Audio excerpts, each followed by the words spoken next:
Hello दोस्तों, नमस्कार। स्वागत है आप सभी का आपके अपने परिवार द एडू मिरर के ऑनलाइन प्लेटफॉर्म पर। मैं अजय आदित्य आपका स्वागत और अभिनंदन करता हूं। उम्मीद करता हूं आप सभी लोग स्वस्थ हैं, बढ़िया हैं, मस्त हैं। आप लोग के पढ़ाई लिखाई का भी काम बहुत अच्छे से चल रहा है।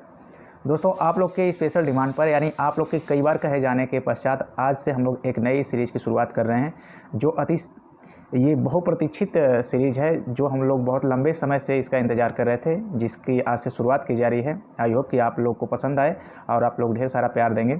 और ये सीरीज़ हम लोग की निरंतर चलने ही वाली है। हाँ, बात अलग है कि ये लाइव नहीं की जा रही है, आपको रिकॉर्डेड मोड में दी जा रही है, मगर कुछ समय बाद ये आपको लाइव भी होने शुरू हो जाएगी। ठीक है, तो ये रिकॉर्डेड क्लास जो होगी, ये हम लोग की डेली अब प्रैक्टिस के माध्यम से हम लोग इंडियन पॉलिटी को पूरा बाकायदा कवर करेंगे। जितना हम लोग थ्योरी पढ़े हैं उसे देखेंगे, और उसके बाद प्रैक्टिस के माध्यम से जो बचे हुए जो पार्ट्स हैं उन्हें भी हम लोग कवर करने की कोशिश करेंगे। तो दोस्तों, आज से हम लोग शुरुआत करते हैं अपने नए इस सेगमेंट का। आप लोग बहुत सारा प्यार देंगे, खूब अच्छे से इसे लाइक शेयर कमेंट भी करेंगे, और इसकी शुरुआत हम लोग आज करने वाले हैं। ये निरंतर अब चलने वाली हम लोग की सीरीज़ अब चलती रहेगी, जो ये बहुप्रतीक्षित सीरीज़ थी, आपके आने वाले हर एक एग्ज़ाम के दृष्टिकोण से समान रूप से उपयोगी है। और आज का ये पहला क्वेश्चन होगा, आज से हम लोग शुरुआत करते हैं। आई होप कि आप लोग इसे ढेर सारा प्यार देंगे, जैसे कि बाकी भी सीरीज़ हम लोग चला रहे थे। क्योंकि इसे रोके जाने का एक पहला यही कारण था कि इसे हम लोग कुछ समय डिले इसलिए किया जा रहा था कि इस समय से स्टार्ट किया जाए। जैसे कि माननीय उत्तर प्रदेश पीसीएस का भी एग्ज़ाम लगा हुआ है, आपके सुपर टेट भी आने वाली है, कई सारी वैकेंसी सामने हैं। तो इसी के मद्देनज़र रखते हुए अति संभावित प्रश्नों की श्रृंखला तैयार की गई है, जिसमें आज पहला क्वेश्चन होगा कि राज्यसभा की पूर्ववर्ती संस्था का क्या नाम था। दोस्तों, राज्यसभा की अगर बात किया जाए तो ये संसद हमारे केंद्र की जो व्यवस्थापिका है द्विसदनीय है, और केंद्र की व्यवस्थापिका द्विसदनीय है, अर्थात लोकसभा राज्यसभा। तो इसमें जो राज्यसभा होती है, जिसे हम लोग उच्च सदन कहते हैं, अर्थात ये अस्थायी सदन होता है, वृद्धों का सदन होता है, इसका पूर्ववर्ती नाम क्या था? काउंसिल ऑफ स्टेट, या फिर council of Victoria, British council, या इंडियन काउंसिल? तो दोस्तों, राज्यसभा का जो पूर्ववर्ती नाम था ये पूछा गया आपसे, बहुत इंपॉर्टेंट ये क्वेश्चन बनता है। तो राज्यसभा का जो पूर्ववर्ती नाम होता है दोस्तों, ये काउंसिल ऑफ स्टेट होता है। ठीक है, क्या होता है? Council of state. बात करते हैं इसके पीछे की कहानी। तो हम लोग अगर बात करेंगे राज्यसभा का गठन कब हुआ था दोस्तों, तो राज्यसभा का जो गठन होता है ये 1952 ईस्वी में होता है। ठीक है, राज्यसभा का गठन 1952 ईस्वी में होता है, और उस समय इसका नाम काउंसिल ऑफ स्टेट था। बात करते हैं कि राज्यसभा का नाम राज्यसभा कब पड़ा, तो दोस्तों ये 1954 में राज्यसभा नाम इसका रखा जाता है। ठीक है, कब? 1954 में। दो डेट इंपॉर्टेंट होती है। 1952 में अगर इसका गठन हुआ था तो उस समय इसका नाम था काउंसिल ऑफ स्टेट। बाद में इसे देखेंगे 1954 में राज्यसभा इसका नाम रखा जाता है, और हमारे केंद्र की व्यवस्थापिका द्विसदनीय, जिसमें राज्यसभा और लोकसभा। अब बात करें केंद्र की जो व्यवस्थापिका है, केंद्र की व्यवस्थापिका को द्विसदनीय कब बनाया गया, तो केंद्र की व्यवस्थापिका के बारे में द्विसदनीय हम लोग पीछे चलते हैं। 1919 का मॉन्टेग्यू चेम्सफोर्ड जो अधिनियम आया था, कौन था? मॉन्टेग्यू चेम्सफोर्ड अधिनियम। ठीक है, इसके माध्यम से देखेंगे दोस्तों 1919 में हमारे केंद्र की व्यवस्थापिका को द्विसदनीय बनाया गया था, जिसमें से कि एक काउंसिल ऑफ स्टेट यानी कि केंद्रीय विधानसभा, और दूसरा था राज्य परिषद, काउंसिल ऑफ स्टेट। ठीक है, ये दो बनाई गई थी, केंद्रीय विधानसभा और राज्य परिषद। और उसके बाद देखेंगे इन्हीं का नाम फिर बदल दिया जाता है, जिसे हम लोग राज्यसभा और लोकसभा के रूप में आज देखते हैं। क्वेश्चन के अकॉर्डिंग आप इतना कंफर्म कर चुके होंगे कि ये काउंसिल ऑफ स्टेट इसका नाम था। ठीक है, किसी कोई दिक्कत नहीं होगी, आगे और भी बढ़िया से हम लोग देखेंगे। हाँ, ये पूछेगा अगर कभी बाय द वे आपसे पूछता है कि बताइए केंद्र की व्यवस्थापिका को द्विसदनीय किस अधिनियम के माध्यम से बनाया गया था, तो आप कहेंगे मॉन्टेग्यू चेम्सफोर्ड अधिनियम 1919 के माध्यम से हमारे केंद्र की व्यवस्थापिका को द्विसदनीय बनाया गया था। ठीक है, अब बात करते हैं राज्यसभा का पूर्ववर्ती नाम, तो आपका काउंसिल ऑफ स्टेट था। 1952 में इसका गठन हुआ था, 1954 में इसका नाम परिवर्तित कर दिया जाता है, जो आज राज्यसभा के रूप में देखा जाता है। ठीक है, चलिए अगले क्वेश्चन की तरफ चलते हैं हम लोग धीरे धीरे। दोस्तों, अगर आप नए हैं तो चैनल को जरूर सब्सक्राइब करिएगा, ढेर सारा प्यार दीजिए, और बाकी के लोगों को भी शेयर करिए, ताकि हम लोग ज़्यादा से ज़्यादा इस सेशन को सफल बना सकें। देखिए, अगला क्वेश्चन जो होगा, 6 वर्ष की आयु से 14 वर्ष की आयु के सभी बच्चों यानी शिशुओं को शिक्षा का अधिकार है। दोस्तों, 6 से लेकर 14 वर्ष की आयु के सभी बच्चों को, शिशुओं का जो शिक्षा का अधिकार राज्य की नीति निर्देशक सिद्धांत में सम्मिलित है, मूल अधिकार में है, संविधिक अधिकार है, या उपयुक्त में से कोई नहीं। तो दोस्तों, 6 से 14 साल तक के आयु के जो बच्चे होते हैं उनके लिए देखेंगे कि ये जो अधिकार है, शिक्षा का अधिकार, उनका क्या है? मूल अधिकार है। ठीक है, कहाँ रखा गया दोस्तों? ये मूल अधिकार के तहत रखा गया है। और बात करते हैं शिक्षा का अधिकार यानी 6 से 14 साल तक के बच्चों के किस आर्टिकल में बात की गई है, तो ये आर्टिकल जो होता है आर्टिकल 21 का क्लास फर्स्ट यानी कि 21 क में ये रखा गया है। दोस्तों, ये पहले नहीं था, इसे बाद में जोड़ा जाता है। भारतीय संविधान का 86वां संविधान संशोधन होता है, और ये 86वां संविधान संशोधन जो होता है दोस्तों, ये 2002 में होता है, और इसके माध्यम से 6 से 14 साल तक के बच्चों को शिक्षा का अधिकार मौलिक अधिकार कर दिया जाता है। ठीक है, आइए अगले क्वेश्चन की तरफ देखते हैं। आगे अगर बात की जाएगी आपसे क्वेश्चन नंबर 3, तो देखिएगा ये क्वेश्चन थोड़ा समझने वाली है, देखिएगा अच्छे से समझने की कोशिश करिएगा। यहाँ कहा जाता है निम्नलिखित में से कौन से भारतीय संविधान की प्रस्तावना के तत्व है, यानी भारतीय संविधान की प्रस्तावना के तत्व हैं। संविधान के अधिकार के स्रोत, भारतीय राज्य की प्रकृति, संविधान के उद्देश्य, संविधान लागू होने की तिथि। और इसे कूट के माध्यम से, देखिए कूट बहुत इंपॉर्टेंट होता है, अच्छे लेवल के एग्जाम में कूट वाला क्वेश्चन ही बनाया जाता है। तो ये जो 4 ऑप्शन दिए हैं कूट के माध्यम से बताइए, केवल 1 2, केवल 2 और 4, केवल 3 4, 1 2 3 4 सभी। तो देखिए यहाँ पे अगर हम लोग पहले बात करते हैं कि संविधान की प्रस्तावना के तत्व, संविधान के अधिकार के स्रोत, बिल्कुल सही। संविधान के देखेंगे अधिकार के स्रोत जो है प्रस्तावना से ही हमें स्पष्ट होते हैं। कहाँ पे होते हैं दोस्तों? ये प्रस्तावना के अधिकार से ही होते हैं, ठीक है। तो आपका जो संविधान के अधिकार के स्रोत हैं कहाँ से स्पष्ट होते हैं? तो ये हमारे जैसे देखेंगे, अगर बात ही कर लिया जाए तो क्या होता है, जैसे स्वतंत्रता हो गई, विचार की स्वतंत्रता, अभिव्यक्ति की स्वतंत्रता, धर्म की स्वतंत्रता, उपासना की स्वतंत्रता, ये सब जो है ये क्या है, ये हमारे भारतीय संविधान की प्रस्तावना से ही पता चलती है। यानी कि ये बात बिल्कुल सही कही गई है। अगली पॉइंट देखते हैं, भारतीय राज्य की प्रकृति। अगर इसकी प्रकृति की बात करते हैं दोस्तों, तो प्रकृति हम लोग देखते हैं भारतीय संविधान की प्रकृति में देखेंगे, जैसे हमारे भारतीय संविधान की यानी जो प्रस्तावना है हमें पंथ निरपेक्ष, गणतंत्र, गणराज्य घोषित करते हैं, यानी प्रकृति भी ये हमारे संविधान की प्रस्तावना से ही पता चलती है। संविधान के उद्देश्य, तो ये हमारे जो संविधान का उद्देश्य है ये देखेंगे कि हमारे बिल्कुल प्रस्तावना से ही पता चल जाता है, क्योंकि प्रस्तावना का दूसरा नाम ही है उद्देशिका। और हम लोग जब उद्देशिका यानी उद्देश्य पढ़ते हैं, उद्देशिका का प्रस्तावना के रूप में, जिसे प्रियम्बल कहते हैं इंग्लिश में, ये संविधान का उद्देश्य हमारे उद्देशिका से ही पता चलता है, अर्थात प्रियम्बल यानी प्रस्तावना से। ये भी बात बिल्कुल सही है। और संविधान लागू होने की तिथि भी हमारे संविधान की प्रस्तावना से ही पता चलती है दोस्तों। हम लोग देखेंगे कि एतद द्वारा इसे अंगीकृत आत्मार्पित किया जाता है, यानी इसे लागू किया जाता है। 16 अनुच्छेद भी लागू किया गया था 26 नवंबर 1949 को। तो ये संविधान लागू होने की तिथि भी हमारे कहाँ पे वर्णित की गई है? संविधान की प्रस्तावना में ही वर्णित की गई है। अर्थात ये चारों बिंदु आपके बिल्कुल सही स्पष्ट दिखाई दे रहे हैं। इस प्रकार आप कह सकते हैं कि ऑप्शन नंबर इसमें 1 2 3 4 कहाँ पे है कुट, तो आप देखेंगे इसमें ऑप्शन नंबर जो बनेगा सभी सही हैं, यानी कि D, option number D is the right answer. 1 2 3 और 4 सभी ये कहाँ पे हमें देखने को मिलते हैं? प्रस्तावना में, ठीक है। चलिए देखते हैं आगे। यहाँ पे अगर आपसे बात की जाएगी कि निम्नलिखित में से कौन सी समिति संसद की अस्थायी समितियों में शामिल है। दोस्तों संसद की जब समितियाँ हम लोग देखते हैं तो एक अस्थायी समिति होती है और एक अस्थायी समिति होती है। अस्थायी समिति की अगर बात किया जाए तो अस्थायी समितियों में इसमें पूछा गया कि कौन सी शामिल है? लोक लेखा समिति, प्राक्कलन समिति, सार्वजनिक उपक्रम समिति। दोस्तों लोक लेखा समिति, प्राक्कलन समिति, सार्वजनिक उपक्रम समिति, ये तीनों ही समितियां कैसी समिति हैं? तो ये संसद की अस्थायी समिति हैं। ये कैसी हैं? अस्थायी समिति हैं। और इन तीनों समितियों के बारे में सबसे इंपॉर्टेंट और कॉमन बात एक होती है कि तीनों समितियां जो होती हैं संसद की वित्तीय समितियां होती हैं। कैसी समितियां होती हैं दोस्तों? ये वित्तीय। तीनों के बारे में अगर कुछ कॉमन पूछा जाए तो ये तीनों जैसी बात किया जाए तो तीनों समितियां जो होती हैं वित्तीय समितियां होती हैं और ये अस्थायी समिति हैं, ठीक है।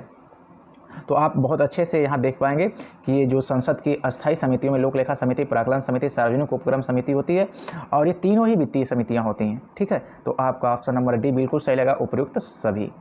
देखते हैं नेक्स्ट क्वेश्चन। हम लोग बात की जाती है आगे नेक्स्ट क्वेश्चन में कि भारतीय संविधान में राज्य के नीति निर्देशक सिद्धांतों को शामिल करने का उद्देश्य स्थापित करना है।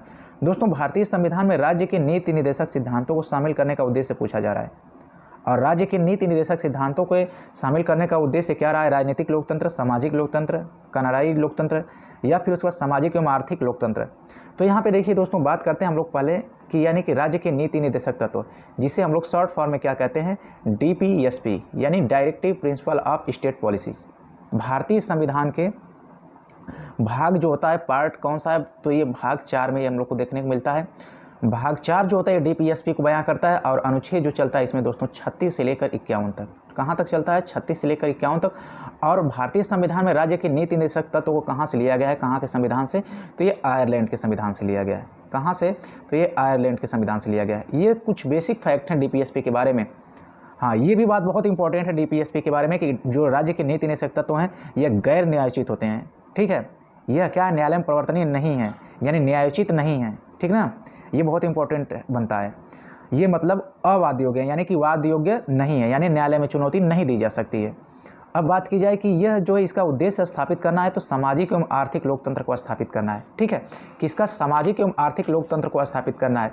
जैसे कि अगर बात करते हैं सामाजिक और आर्थिक लोकतंत्र को स्थापित करना डीपीएसपी का उद्देश्य होता है। इसमें देखेंगे पुरुष और महिला के लिए समान काम के लिए समान वेतन, है ना। तो सामाजिक एवं आर्थिक लोकतंत्र की बात अगर की जाए तो महिला हो या पुरुष हो, समान कार्य के लिए समान वेतन की बात कहाँ पर की गई है? तो हमारे डीपीएसपी में ही की गई है। इस प्रकार हमारे क्वेश्चन के अकॉर्डिंग ऑप्शन नंबर डी बिल्कुल सही बनेगा, सामाजिक एवं आर्थिक लोकतंत्र। तो आप क्या लगाएंगे? Option number D is the right answer. ठीक है, चलिए आगे देखते हैं दोस्तों। आगे जो हम लोग का बनेगा, भारतीय संविधान का पहला संशोधन किस वर्ष हुआ था? जो हमारे भारतीय संविधान में संशोधन होता है दोस्तों, हम लोग जानते हैं कि हमारे भारतीय संविधान में अगर कहीं संशोधन करना होता है तो एक आर्टिकल का सहारा लेता है। अनुच्छेद जो होता है 368। ठीक है, ये भारतीय संविधान में अगर संशोधन करना है तो अनुच्छेद 368 के माध्यम से हम संविधान में कहीं संशोधन कर लेते हैं। हाँ, अब ये बात बनती है कि अब तक हमारे भारतीय संविधान में कितनी बार संशोधन किया जा चुका है? तो अब तक हमारे भारतीय संविधान में 105 बार संविधान संशोधन किया जा चुका है, क्योंकि जैसे कुछ बात अगर जोड़नी होती है तो संशोधन कर दिया जाता है। तो अब तक 105 बार किया जा चुका है ये संशोधन जो हुआ है। और बात की जाए कि कितनी बार विधेयक पेश किया गया है, यानी कि बिल कितनी बार आई है, तो आप कहेंगे कि 127 बार। ठीक है, 127 बार प्रपोजल आया है और एक्सेप्ट किया गया है 105 बार। यानी कि बिल एक्ट में कैसे परिवर्तित होता है हम लोग ये बहुत अच्छे से जानते हैं कि पहले वो लोकसभा, राज्यसभा और राष्ट्रपति से पारित होने के बाद ही वो अधिनियम बनता है, कोई भी विधेयक। अब ये पहला संविधान संशोधन कब हुआ था दोस्तों? तो पहला ही संविधान संशोधन की अगर हम लोग बात करेंगे तो ये 1951 में होता है। ठीक है, जब हमारा भारत देश आज़ाद होता है, संविधान लागू होता है, उसके एक साल पश्चात ही 1951 में पहला ही संविधान संशोधन हो जाता है दोस्तों। और ये पहला संविधान संशोधन किससे संबंधित था ये भी बहुत इंपॉर्टेंट है। तो पहला संविधान संशोधन देखेंगे हमारे भारतीय संविधान की जो पहली अनुसूची, जो पहला संविधान संशोधन होता है इसमें 9वीं अनुसूची जोड़ी जाती है। ठीक है, इसमें कौन सी अनुसूची जोड़ी जाती है? 9वीं अनुसूची जोड़ी जाती है और ये भूमि सुधार संबंधित थी। ठीक है, ये किससे संबंधित थी? भूमि सुधार बंदोबस्त संबंधित थी ये 9वीं अनुसूची। और ये पहला ही संविधान संशोधन जो होता है 1951 में इसके माध्यम से जोड़ दी गई थी। हाँ, ये पूछा हुआ क्वेश्चन है आपके अच्छे लेवल के एग्जाम में कि ये बताइए 9वीं अनुसूची यानी पहला संविधान संशोधन हुआ तो उस समय भारत में कौन प्रधानमंत्री था?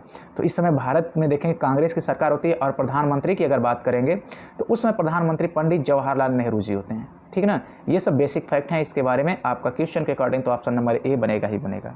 ठीक है, आइए देखते हैं आगे हम लोग चर्चा करेंगे क्वेश्चन नंबर 7 की तरफ। तो क्वेश्चन नंबर 7 जो होता है यह आपसे कहता है कि भारत के संविधान का कौन सा अनुच्छेद किसी व्यक्ति को अपने पसंद की शादी करने को अधिकार को सुरक्षित करता है? बढ़िया बात की जा रही है, आपको पसंद भी आएगी कि यहाँ कहा जा रहा है कि आप अपने मनपसंद के व्यक्ति से शादी कर सकते हैं, यह आपको आज़ादी दी गई हमारे संवैधानिक रूप से। तो अनुच्छेद कौन सा है जो आपके अपने मनपसंद की व्यक्ति के शादी करने की अनुमति देता है? अनुच्छेद 19, अनुच्छेद 21, अनुच्छेद 25, अनुच्छेद 29। तो आप कहेंगे कि ये जो आर्टिकल होता है अनुच्छेद 21। ठीक है, ये अनुच्छेद 21 में देखेंगे बहुत इंपॉर्टेंट होता है, यानी कि राइट टू लाइफ यानी जीवन जीने का अधिकार, निजता का अधिकार अनुच्छेद 21 से देता है। ये सूचना का अधिकार भी आप देखेंगे तो ये 19 में आता है। यहाँ पे जो हम लोग बात कर रहे हैं 21 की, और 21 हम लोग कह रहे हैं जो राइट टू लाइफ है ना, क्या है? राइट टू लाइफ यानी कि जीवन जीने का अधिकार कौन सा आर्टिकल देता है? 21 देता है।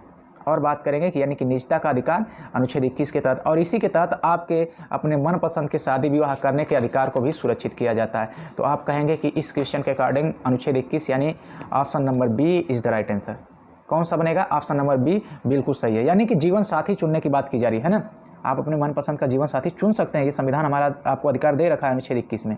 ठीक है, क्योंकि आपके जीवन जीने के तरीका का ये एक पार्ट है। आइए आगे देखते हैं अगले क्वेश्चन की तरफ। नेक्स्ट क्वेश्चन होगा आपके सामने, कहा जाएगा कि संविधान में राजभाषाएं किस अनुसूची में वर्णित है? दोस्तों इंपॉर्टेंट क्वेश्चन है, हमारी अनुसूचियों से जब क्वेश्चन बनता है तो पूछता है कि संविधान में राजभाषाएं यानी कि भारतीय संविधान में संवैधानिक दर्जा प्राप्त भाषाओं की जो संख्या है यानी वह कितनी है? तो पहले हम लोग बात करते हैं कि वर्तमान में जो संवैधानिक दर्जा प्राप्त भाषाओं की संख्या है, राजभाषाएं हमारी वर्तमान में 22 हैं। ठीक है, कितनी है? 22 हैं। अगर यही बात किया जाए कि हमारे मूल संविधान में कितनी थी तो 14 थी। ठीक है ना, भारतीय संविधान में संवैधानिक दर्जा प्राप्त भाषाओं की संख्या वर्तमान में 22 है, जो मूल संविधान में 14 थी। अभी राजभाषाओं की बात किया जाए कि किस अनुसूची में 5वीं, 6वीं, 7वीं, 8वीं, तो देख लिया जाता है दोस्तों। अगर 5वीं में अगर हम लोग बात करते हैं तो 5वीं अनुसूची जो बयां करती है यानी कि अनुसूचित जाति एवं जनजाति क्षेत्रों के लिए विशेष प्रावधान जो किया गया है, ये 5वीं अनुसूची में SC ST के लिए छठी अनुसूची जो होती है दोस्तों, छठी अनुसूची में क्या बात की जाती है, इसमें सिर्फ व सिर्फ जनजातीय क्षेत्रों के लिए यानी कि एसटी के लिए देखेंगे, जिसमें 4 राज्य होते हैं, असम, मेघालय, मिजोरम और त्रिपुरा, है ना। इसके बारे में जो बात की गई है छठी अनुसूची में जनजातीय क्षेत्रों की बात की गई है। 7वीं अनुसूची अगर हम लोग देखते हैं तो 7वीं अनुसूची जो होती है ये केंद्र और राज्य के मध्य शक्तियों का विभाजन किया गया है, संघ सूची, राज्य सूची और उसके बाद समवर्ती सूची। ये तो 7वीं अनुसूची में हो गई। अब बचती है 8वीं अनुसूची और ऑप्शन नंबर डी होगा, यानी यही सही भी होगा। 8वीं अनुसूची में हमारे संविधान में संवैधानिक दर्जा प्राप्त राजभाषाओं का उल्लेख किया गया, ये 8वीं अनुसूची में है। और दोस्तों हम आपको यहाँ बताना चाहेंगे कि हमारी जो राष्ट्रभाषा है, राष्ट्रभाषा कुछ नहीं होती है, राजभाषा जो होती है हमारी राजभाषा हिंदी है, ठीक है ना। अभी आज ही हम क्वेश्चन ये किए थे अपने ऑफलाइन वाली एक क्लास में, आज चल रही थी यही बातें। आज ढेर सारे लोग लगभग 70% बता रहे थे कि हमारी राष्ट्रभाषा हिंदी, हमारी राष्ट्रभाषा हमारी कुछ नहीं है, हमारी राजभाषा है वो हिंदी है। और राष्ट्रभाषा राजभाषा में इतना सा अंतर होता है कि राष्ट्रभाषा संपूर्ण राष्ट्र के द्वारा अपनाई गई भाषा होती है और राजभाषा ये होती है कि राष्ट्र के द्वारा यानी कि उस देश के द्वारा कागजी कार्रवाई के संचालित करने के लिए जो भाषा प्रयोग की जाती है वह राजभाषा होती है। जो हमारे देश की भाषा राजभाषा हिंदी है, राष्ट्रभाषा हमारी कुछ नहीं है, आपको याद होना चाहिए, ठीक है ना। आइए आगे देखते हैं अगले क्वेश्चन की तरफ। नेक्स्ट क्वेश्चन होगा आपके सामने, अगला क्वेश्चन जो कहा जाएगा question number 19, question number 9 sorry. निम्नलिखित संशोधनों में से किसे भारत का लघु संविधान कहा जाता है। दोस्तों निम्नलिखित संविधान संशोधनों में से किसे एक भारत का लघु संविधान कहा जाता है। लघु संविधान का मतलब ये होता है मिनी कॉन्स्टिट्यूशन। क्या कहा जाता है, मिनी कॉन्स्टिट्यूशन। निम्न में से किस संविधान संशोधन को मिनी कॉन्स्टिट्यूशन की उपाधि दी जाती है। 7वां संविधान संशोधन, 42वां संविधान संशोधन, 44वां संविधान संशोधन या 74वां संविधान संशोधन। मोस्ट इंपॉर्टेंट है दोस्तों, ये भारतीय संविधान का जो 42वां संविधान संशोधन होता है ये कब होता है, तो 1976 में होता है। कब होता है, ये 1976 में होता है। ये 42वां संविधान संशोधन 1976 जो होता है इसे हम लोग भारतीय संविधान के लघु संविधान के रूप में भी जानते हैं, इसे मिनी कॉन्स्टिट्यूशन भी कहा जाता है। और 42वां संविधान संशोधन 1976 में जब होता है उस समय केंद्र में हमारे कांग्रेस की सरकार होती है, इंदिरा गांधी जी की सरकार होती है और हमारे संविधान में ढेर सारी चीज़ें उलटफेर होती हैं। और 42वें संविधान संशोधन के माध्यम से ढेर सारी चीज़ों का उलटफेर देखने को मिलता है, जिसमें हम लोग देखेंगे इसी 42वें संविधान संशोधन के माध्यम से ही हमारे भारतीय संविधान की जो प्रस्तावना है, प्रस्तावना में भी संशोधन किया जाता है। और प्रस्तावना में संशोधित करके 3 शब्द यानी जोड़ा जाता है, पंथनिरपेक्ष, समाजवादी और अखंडता, इसी 42वें संविधान संशोधन के माध्यम से। तो ये 42वां संविधान संशोधन हमारे संविधान में एक ऐतिहासिक स्थान रखता है जो मिनी कॉन्स्टिट्यूशन के रूप में देखा जाता है, जिसे लघु संविधान भी कहा जाता है। ठीक है, याद होगा, न कि 44वां लगाएंगे, 42वां होगा सही, बिल्कुल सही होगा। ठीक है, आइए आज के अगले क्वेश्चन की तरफ चलते हैं। आज का अंतिम क्वेश्चन होगा आपके सामने, पूछा जाएगा कि निम्नलिखित में से कौन से अनुच्छेद में लोकसभा के सदस्यों के शपथ ग्रहण का उल्लेख है। दोस्तों लोकसभा के सदस्यों के शपथ का उल्लेख है दोस्तों अनुच्छेद 99, अनुच्छेद 93, अनुच्छेद 108, अनुच्छेद 66। बहुत इंपॉर्टेंट है ये, आप देखिएगा यहाँ पे जो लोकसभा होती है, हम लोग बात करेंगे लोकसभा की। अगर वहाँ शपथ ग्रहण की बात की जाए, देखिए दरअसल होता क्या है कि हम लोग जानते हैं कि हमारा यहाँ पे क्या है, केंद्र में द्विसदनीय व्यवस्था है। अब बात करें कि ये जो हमारे देखेंगे कि बात करेंगे 2 आर्टिकल होता है, सरला है ना, क्या होती है, ये संसद होती है और राज्यसभा होती है और उसके बाद क्या होती है, लोकसभा होती है। यानी कि संसद की बात 79 में हुई है, 80 में हुई है लोकसभा, 81 में हुई है राज्यसभा। ठीक है, अब यहाँ पे आपसे क्वेश्चन पूछा हुआ है कि ये बताइए कि जो शपथ दिलाया जाता है ये लोकसभा के सदस्यों को, जैसे नई लोकसभा का गठन होता है तो उसमें उपस्थित सभी सदस्यों को शपथ दिलाई जाती है। तो जो नवनिर्वाचित लोकसभा होती है उसमें शपथ ग्रहण करने के लिए जो बात कही गई ये किस आर्टिकल में की गई, बहुत इंपॉर्टेंट है। तो आप बताना चाहेंगे, बहुत आसान होगा ये। आप देखिए जो बात की जाती है भारतीय संविधान के आर्टिकल 99 में लोकसभा के सदस्यों को, हाँ ये बात भी पूछी जा सकती है कि इन्हें शपथ दिलाता कौन है। ठीक है, अगर लोकसभा के जो सदस्य होते हैं उन्हें शपथ दिलाने की बात की गई है, जो चर्चा है आर्टिकल 99 में स्पष्ट है, option number A is the right answer. पूछता है कि अगर बताइए लोकसभा के सदस्यों को शपथ दिलाता कौन है। तो दोस्तों आपको ध्यान देने वाली बात है कि उन्हें शपथ दिलाने की अगर बात की गई है तो ये राष्ट्रपति दिलाएंगे, या फिर देखिएगा बात ध्यान से सुनिएगा, राष्ट्रपति दिलाएंगे या राष्ट्रपति द्वारा कोई व्यक्ति, यानी कि राष्ट्रपति द्वारा मनोनीत कोई व्यक्ति होगा, यानी राष्ट्रपति नहीं है तो राष्ट्रपति किसी व्यक्ति को नामित कर देते हैं, वह व्यक्ति क्या करेंगे, इन सदस्यों को शपथ दिलाएंगे। अब राष्ट्रपति किसे नामित करते हैं, बात ये आती है। तो अमूमन आप देखेंगे कि जब लोकसभा के सदस्यों को शपथ दिलाने की बात आती है या नई लोकसभा का गठन होता है तो हमें उस समय चर्चा में एक शब्द सुनने को मिलता है, प्रोटेम स्पीकर, है ना। आपको याद होगा ये प्रोटेम स्पीकर, दोस्तों ये प्रोटेम स्पीकर ही होते हैं, अमूमन लोकसभा के सदस्यों को और लोकसभा के अध्यक्ष को भी यही शपथ दिलाते हैं। और ये होते कौन हुए? तो अभी हम जो बात कर रहे थे कि राष्ट्रपति के द्वारा कोई मनोनीत एक व्यक्ति होता है, यही व्यक्ति होते हैं, उन्हीं सदस्यों में से एक वरिष्ठ व्यक्ति होते हैं जिन्हें हम लोग प्रोटेम स्पीकर की बात करते हैं। और प्रोटेम स्पीकर की बात यह मजे की कि प्रोटेम स्पीकर का उल्लेख हमारे भारतीय संविधान में कहीं नहीं किया गया है। फिर भी ये प्रोटेम स्पीकर का जो कार्य होता है, ये जो नई लोकसभा गठित होती है उस लोकसभा के सदस्यों को और उसके अध्यक्ष को ये शपथ दिलाते हैं। जब तक कि हमारे लोकसभा के अध्यक्ष नहीं चुन लिए जाते हैं तब तक ये अध्यक्ष के रूप में कार्य ही करते हैं, एक तरह से अस्थायी रूप से। जैसे ही हमारे लोकसभा के अध्यक्ष चुन लिए जाते हैं, लोकसभा अस्थायी हो जाती है, तो सारी कार्यवाही संचालित करने के लिए लोकसभा के अध्यक्ष अपने कार्यभार को संभालते हैं और उसके बाद ये प्रोटेम स्पीकर का कार्य वहीं समाप्त हो जाता है। अगले 5 साल के लिए फिर नई लोकसभा आएगी तो अगला नया प्रोटेम स्पीकर आएगा। इनका सिर्फ इतना काम होता है जैसे कि ये अस्थायी अध्यक्ष होते हैं, जब तक कि लोकसभा का गठन हो गया है, लोगों को शपथ दिला देते हैं, अध्यक्ष अस्थायी चुन लिए जाते हैं, उसके बाद इनका काम खत्म हो जाता है। और ये प्रोटेम स्पीकर किसके द्वारा नियुक्त किए गए होते हैं? तो ये उन्हीं व्यक्तियों में से एक वरिष्ठ व्यक्ति होते हैं जो राष्ट्रपति के द्वारा नियुक्त किए होते हैं। और इनका सिर्फ इतना ही काम होता है और इनका संविधान में कहीं प्रोटेम स्पीकर जैसे शब्द का कहीं भी उल्लेख नहीं किया गया है। ठीक है, ये भी बात ध्यान देने वाली है। तो दोस्तों ये क्वेश्चन के अकॉर्डिंग आपको ऑप्शन नंबर जो बनेगा, option number A is the right answer, अनुच्छेद 99। आज के क्वेश्चन की सीरीज के हम लोग पहला एक जो सेट था, इसका आज क्वेश्चन की श्रृंखला यहीं रखेंगे। आई होप कि आप लोगों को पसंद आया हो। अगर पसंद आया दोस्तों तो लाइक करिएगा, शेयर करिएगा, दोस्तों तक भी कमेंट जरूर शेयर करिए और कमेंट सेक्शन में बताइए आपको सीरीज कैसी लगी है। और उसके बाद आपके मन में कोई भी डाउट हो, कोई भी बात हो, कोई समस्या तो आप कमेंट सेक्शन में अच्छे से पूछ सकते हैं और हम लोग ऐसे ही अपनी सीरीज़ को आगे बढ़ाते रहेंगे। आप अच्छे से अपना प्यार और सपोर्ट बनाए रखिए और हम लोग बहुत आगे इस सीरीज़ को लेकर जाएंगे और अच्छे से अच्छे क्वेश्चन लाएंगे, अति संभावित प्रश्न लेकर आया करेंगे। तो आज के लिए दोस्तों बस इतना ही। जरूर सब्सक्राइब करिएगा चैनल को और दोस्तों तक भी शेयर करिएगा। फिर मिलते हैं अगली वीडियो में अगले सेट के साथ। जुड़ने के लिए धन्यवाद दोस्तों। नमस्कार, जय हिंद, जय भारत, लव यू ऑल।